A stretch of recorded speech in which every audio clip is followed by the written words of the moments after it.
안녕하세요. 저는 네이버 클라우드 플랫폼 솔루션 아키텍트 한지수입니다. 저는 오늘 클러스터 오토스케일러와 호라이존탈 파드 오케스케일러를 활용하여 NKS에서 자동으로 클러스터의 워커 노드와 파드의 개수를 확장하고 축소하는 방법에 대해서 말씀드리도록 하겠습니다. 네, 오늘 웨비나는 이미 많은 소개를 접하셨겠지만 네이버 클라우드 플랫폼에서 제공하는 쿠버네티스 클러스터 서비스인 NKS와 오토스케일러에 대한 소개, 그리고 클러스터 오토스케일러와 호라이존탈 파드 오토스케일러를 각각 적용하고 적용 여부를 테스트하는 방법을 알아보는 순서로 진행하도록 하겠습니다. 네, 이 그림을 보신 분들이 계실지 모르겠지만 NKS 서비스는 빠르고 표준화된 구성으로 쿠버네티스 클러스터를 프로비저닝하고 관리할 수 있는 서비스입니다. 쿠버네티스 클러스터를 클릭 몇 번으로 설치해 주는 것뿐만 아니라 로드 밸런서나 블록 스토리지와 같은 엔클라우드 기존 상품과 연계할 수 있도록 인터페이스를 제공해서 클러스터를 구성하고 운영하는 노력을 절감할 수 있습니다. 여기 이미지에서 보시는 바와 같이 초록색으로 표기된 부분은 NKS를 사용할 경우에 엔클라우드에서 운영하고 관리하는 부분입니다.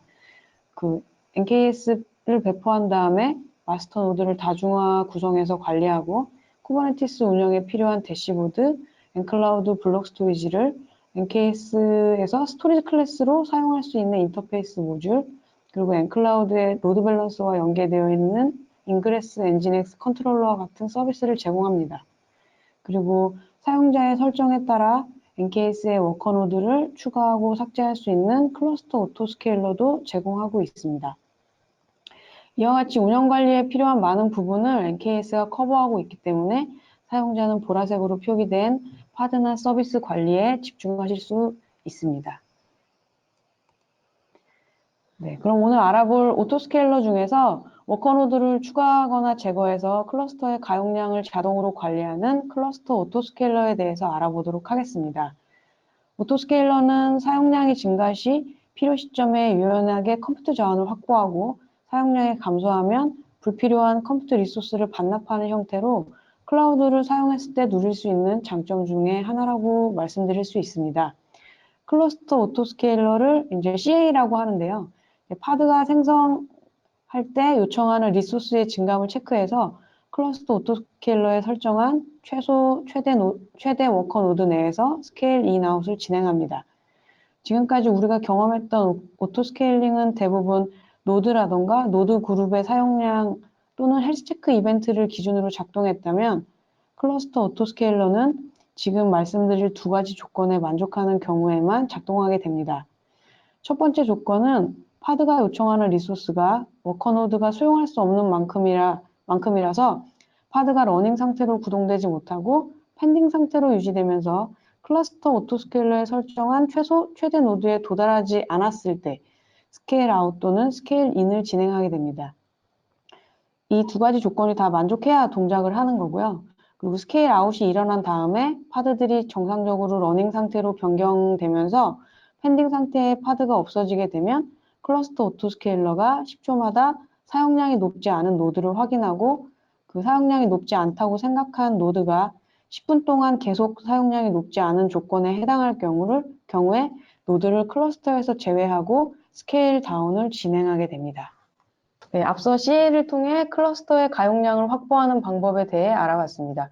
그럼 이번에는 HPA라고 불리우는 호라이존탈 파드 오토스케일러를 통해 파드의 개수를 필요한 만큼 병렬적으로 자동 확장함으로써 파드가 제공하는 서비스의 가용성을 확보하는 방법을 알아보도록 하겠습니다. HPA는 CA와 다르게 매트릭 서버에 저장된 파드의 CPU, 메모리 리소스 사용량을 참고하고 설정한 임계치를 초과하면 파드의 수를 늘려서 스케일링합니다. NKS를 사용할 경우에는 매트릭 서버도 함께 배포되기 때문에 별도 설치를 진행하지 않으셔도 되지만 오픈소스 쿠버네티스 클러스터를 그냥 사용하는 경우에는 매트릭 서버를 배포해 줘야 합니다. HPA는 주기적으로 파드의 사용률을 매트릭 API를 통해 확인하고 파드의 CPU 사용률을 기반으로 디플로이먼트에 정의된 최대 리플리카 셋만큼 파드를 오토스케일링 할 수 있습니다. 주기적으로 사용률을 체크하는 시간은 30초로 설정되어 있지만 이거는 사용자가 수정하실 수 있고요. 그리고 최초 스케일 아웃이 발생하게 되면 다음 스케일 아웃이 수행되기 전까지 3분 동안 대기하고 스케일 인이 발생하게 되면 다음 스케일 인이 수행되기 전까지 5분 동안 대기합니다. 이 3분과 5분 시간 역시 디폴트 설정이기 때문에 상황에 맞게 수정하실 수 있습니다. 그럼 이번에는 직접 오토스케일러를 설치하고 어떻게 동작하는지 테스트해 보도록 하겠습니다. 클러스터 오토스케일러의 경우 워커노드를 추가하거나 삭제해야 되기 때문에 엔클라우드 내부 리소스 스케줄러와 통신이 필요합니다. 그렇기 때문에 클라우드 서비스 프로바이더가 제공하는 오토스케일러를 설치해야 되는데요. 엔클라우드도 엔클라우드 전용의 오토스케일러를 제공하고 있고 쿠버네티스 패키지 매니저인 헬름을 통해서 설치할 수 있습니다. 따라서 헬름을 사용할 수 있도록 PC나 서버에 먼저 구성이 되어 있어야 합니다. 만약 설치가 되어 있지 않다면 NKS 가이드 문서를 통해서 구성해 놓으신 다음에 테스트를 진행하시기 바랍니다. 헬름이 설치된 이후에는 엔클라우드 헬름 레퍼지토리를 추가합니다. 그래서 추가하고 오토스케일러를 검색해보면 엔클라우드를 포함한 여러 클라우드 업체의 오토스케일러를 확인하실 수 있습니다. 그리고 그 다음에는 헬름 인스톨 명령을 통해서 엔클라우드 오토스케일러를 설치하는데 이때 최소 유지할 워커노드와 최대 확장할 워커노드 그리고 워커노드가 추가된 이후 다음 노드가 추가되기까지의 쿨다운 시간을 설정할 수 있습니다. 저는 최소 한 대를 유지하고 최대 4대까지 확장 그리고 일반적으로 노드 서버가 추가되고 쿠버네티스 클러스터에 설정되기까지 약 15분 정도 소요되기 때문에 쿨다운 타임을 15분으로 설정했습니다. 네, 이렇게 클러스터 오토스케일러를 설치한 다음에 kubectl get path 명령어를 통해서 CA 파드가 정상적으로 구동되었는지 확인합니다. 네, CA를 설치할 때 설정한 그 최소와 최대 노드 값을 잊어버리거나 이제 현재 CA의 동작 상태를 확인하고 싶을 때는 kubectl get cm cluster autoscaler status라는 명령을 통해서 확인할 수 있습니다. 여기 이미지에 보시는 것처럼 해당 명령어를 통해서 앞서 생성한 클러스터 오토스케일러의 상태를 조회하게 되면 노드의 헬스 체크 결과 그리고 준비 중인 스케일업 또는 스케일 다운 내용에 대한 부분도 확인하실 수 있습니다. 네. 그럼 이제 클러스터 오토스케일러 환경을 구성했기 때문에 정상적으로 동작하는지 확인해 보기 위해서 노드에서 수용할 수 없을 만큼의 파드를 생성해서 일부러 펜딩 상태의 파드들을 많이 만들어 보도록 하겠습니다. 여기 이제 명령어로 나와 있는 것처럼 nginx 이미지로 파드를 생성하고 리플리카를 100개로 확장하게 되면 여기 밑에 이미지 있는 것처럼 대부분의 파드가 펜딩 상태로 변경되면서 정상적으로 구동하지 않고 있음을 확인하실 수 있을 겁니다. 저 같은 경우에는 여기서 사용한 워커노드가 그 2코어 4기가짜리 작은 규모의 VM이기 때문에 더 빨리 많은 VM들이 펜딩 상태로 빠질 수 있지만 그 테스트 하시는 워커노드의 리소스 사이즈에 따라서 펜딩 개수나 이런 부분은 차이가 있을 수 있습니다. 네, 펜딩 상태의 파드가 많아졌기 때문에 이제 예상대로라면 클러스터 오토스케일러가 동작해서 워커노드를 추가하는 작업을 진행하고 있어야 합니다. 그래서 이제 그 작업이 진행되는지 확인을 해보려면 kubectl 로그즈 명령을 통해서 앞에서 확인했던 클러스터 오토스케일러 파드에서 일어나고 있는 일들을 한번 확인해 볼 수 있는데요. 여기 로그 내용을 보시면 역시나 기존 1개였던 워커노드를 2개로 늘리겠다는 이벤트가 발생했음을 확인하실 수 있습니다. 그리고 이제 여기서 리턴 받은 인스턴스 번호를 통해서 콘솔에서 보시면 어떤 워커노드가 추가되었는지도 확인하실 수 있습니다. 네, 이제 워커노드가 앞서서 잘 확장되는 걸 확인했기 때문에 클러스터 오토스케일러는 워커노드들이 모두 레디 상태가 되고 파드도 러닝 상태로 안정이 되면 10초마다 불필요한 노드를 확인하고 10분 동안 조건에 해당할 경우 스케일 다운을 진행하게 됩니다. 이때 조건은 앞에서 말씀드렸듯이 파드가 구동하기 위해서 요청하는 CPU나 메모리의 합이 노드의 가용량보다 50% 이하일 때 여기서 이 50%도 기본 설정이고요. 스케일 다운 유틸라이제이션 스레스홀드를 설정을 통해서 50%라던가 다른 사용량으로 수정하실 수 있습니다. 그리고 파드들이 다른 노드로 이동할 수 있는 상태일 때 스케일 다운을 통해 워커 노드를 클러스터에서 제거하기 시작합니다. 하지만 일부 파드들 중에는 디플로이먼트나 리플리카 셋, 스테이트풀 등으로 생성되지 않아서 쿠버네티스 컨트롤러에서 제어할 수 없거나 워커노드의 로컬 스토리지를 파드가 사용하거나 그 어피니티 룰 같은 설정으로 인해서 다른 노드로 이동할 수 없는 파드들이 기동 중인 경우에는 스케일 다운 진행이 불가합니다. 그럼 이번에는 스케일 다운 이벤트 발생을 하기 위해서 앞서서 100개를 띄웠던 파드를 10개로 줄여보도록 하겠습니다. 네, 그래서 10개로 줄인 다음에 이제 스케일업 했을 때랑 동일하게 클러스터 오토스케일러 파드의 로그를 확인해 보면 사용량이 작은 걸로 체크된 empty 노드를 클러스터에서 제거하겠다는 이벤트를 확인할 수 있고 노드의 상태를 조회하면 not ready 상태로 변경된 것을 확인할 수 있습니다. 그리고 조금 시간이 지나면 여러분들의 이메일로 사용하던 워커 노드 서버가 반납되었다는 메일이 도착하게 될 것입니다.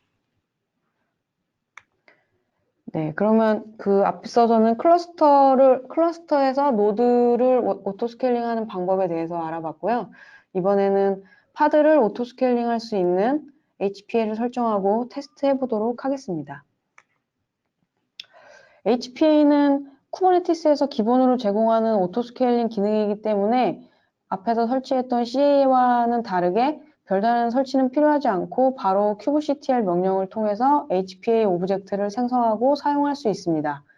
HPA는 파드의 사용량 매트릭 기반으로 동작하기 때문에 우리는 테스트를 위해서 먼저 부하를 발생시킬 파드를 생성합니다. 이때 설정해줘야 되는 리밋과 리퀘스트 옵션이 있는데요. 여기서 리밋의 옵션은 파드가 동작하기 위해 필요한 리퀘스트 리소스고 리밋 같은 경우에는 파드가 동작하면서 최대로 사용할 수 있는 리소스라고 생각하시면 됩니다. 이때 설정하는 리소스는 밀리코어 단위로 설정하게 되는데요. 밀리코어는 쿠버네티스에서 CPU 사용량을 측정하는 매트릭으로 CPU 코어 1개를 1000개의 코어로 분할한 단위라고 생각하면 이해하기가 쉽습니다. 이 오른쪽 이미지에서 보시는 것과 같이 워커노드의 2코어짜리 2CPU를 사용할 때 이 코어는 쿠버네티스가 인식하기에 2000밀리코어가 되고 이 2000밀리코어 중에 파드는 200밀리코어 보장을 요청하고 최대 500밀리코어까지 사용할 수 있도록 할당을 설정한 내용이라고 보시면 됩니다. 네, 그럼 이제 부하를 주기 위한 PHP 아파치 파드 생성을 압축해서 했고 이 파드 생성이 완료되면 이 PHP 아파치 파드의 사용량을 모니터링하고 어떤 임계치에 도달할 경우 최대 몇 개까지 파드를 관리할지에 대한 설정을 담은 HPA 오브젝트를 생성하도록 합니다. 여기 명령어에서 보시듯이 오토스케일 디플로이먼트라는 이제 오브젝트 명령어를 통해서 바로 오브젝트를 생성하실 수 있는데요. 여기 내용에 보면 PHP 아파치 파드가 30% 이상 CPU를 사용할 때 최대 10개까지 생성하라는 설정을 넣었습니다. HPA를 생성한 다음에 kubectl get HPA 명령어를 통해서 조회해보면 타겟이라는 항목에 현재 CPU 사용률과 HPA가 동작하게 되는 임계치 CPU 사용률이 30%로 설정되어 있는 걸 확인할 수 있습니다.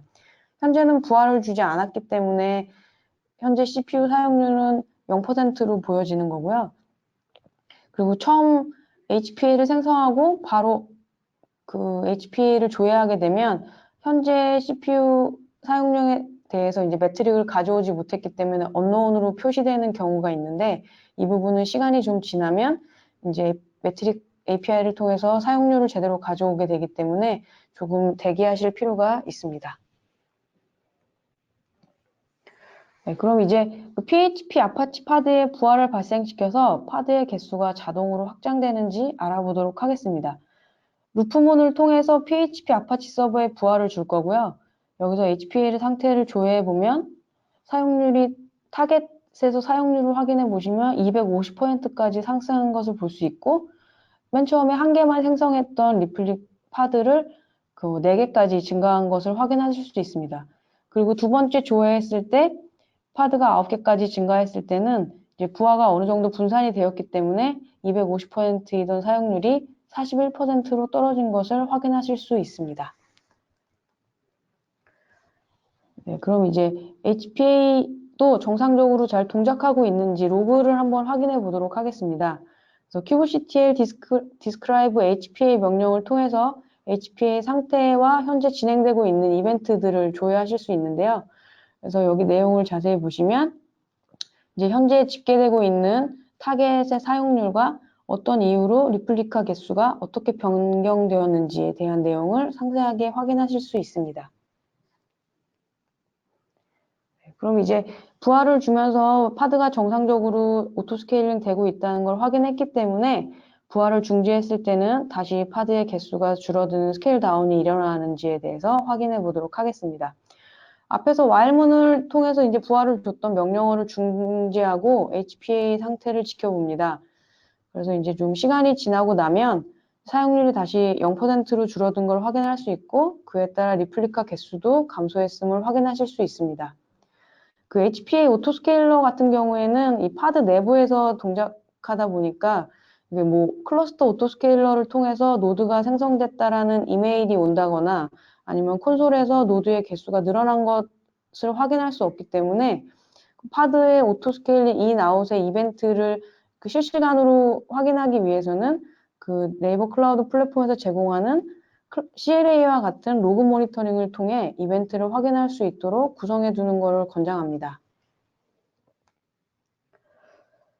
네, 그럼 지금까지 이제 클러스터 오토스케일러와 HPA의 사용 방법에 대해 말씀드렸습니다. 쿠버네티스 클러스터와 파드의 적절한 오토스케일링 적용을 통해 비용 효율적으로 서비스 가용성을 확보하는 구성을 마련해 보시기 바랍니다. 감사합니다.